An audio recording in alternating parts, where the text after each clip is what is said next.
Ukraine যদি আমেরিকার সঙ্গে খনিজ সম্পদ সংক্রান্ত চুক্তি করতে রাজি না হয়, তাহলে দেশটিতে ইলন মাস্কের মালিকানাধীন স্যাটেলাইট ইন্টারনেট সেবা স্টারলিং বন্ধ করে দেওয়া হতে পারে, এমন খবর প্রকাশ করেছিল বার্তা সংস্থা রয়টার্স। তবে খোদ ইলন মাস্ক রয়টার্সের এই সংবাদকে মিথ্যা বলে দাবি করেছেন।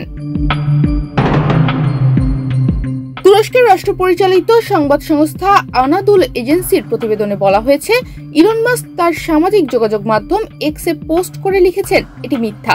রয়টার্স মিথ্যা বলছে। তিনি বার্তা সংস্থা অ্যাসোসিয়েটেড প্রেসকে অ্যাসোসিয়েটেড প্রোপাগান্ডা বলে কটাক্ষ করে বলেছেন, তারা এপি এর পরেই অবস্থান করছে, পুরনো ঘরানার মিথ্যাবাদী সংবাদ মাধ্যম।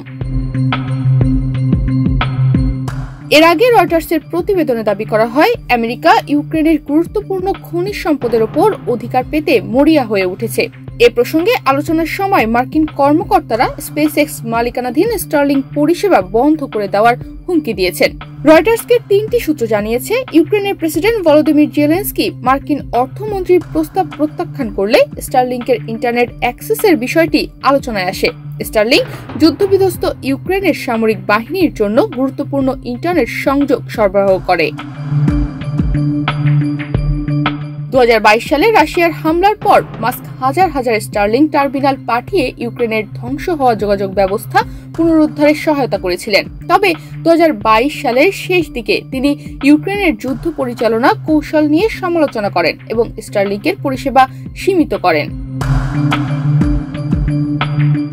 সম্প্রতি ইউক্রেন সরকার তাদের গুরুত্বপূর্ণ খনিজ সম্পদের ওপর বিদেশি বিনিয়োগ উন্মুক্ত করার পরিকল্পনা ঘোষণা করে। মার্কিন কর্মকর্তারা এতে আগ্রহ দেখালেও জেলেনস্কি ওয়াশিংটনের একটি প্রস্তাব প্রত্যাখ্যান করেন। ওই প্রস্তাবে বলা হয়েছিল, যুক্তরাষ্ট্র ইউক্রেন লিথিয়াম, টাইটানিয়াম, ইউরেনিয়াম সহ গুরুত্বপূর্ণ খনিজ সম্পদের 50% মালিকানা চায়। এরপর থেকেই জেলেনস্কি ও ট্রাম্পের মধ্যে টানাপোড়েন তৈরি হয়েছে। ট্রাম্প সম্প্রতি জেলেনস্কিকে অনির্বাচিত একনায়ক বলে আখ্যা দেন। অন্যদিকে জেলেনস্কি বলেন, ট্রাম্প রাশিয়ার বিভ্রান্তিমূলক প্রচারণার ফাঁদে পড়েছেন। তনিমা রহমান, বাংলাদেশ প্রতিদিন।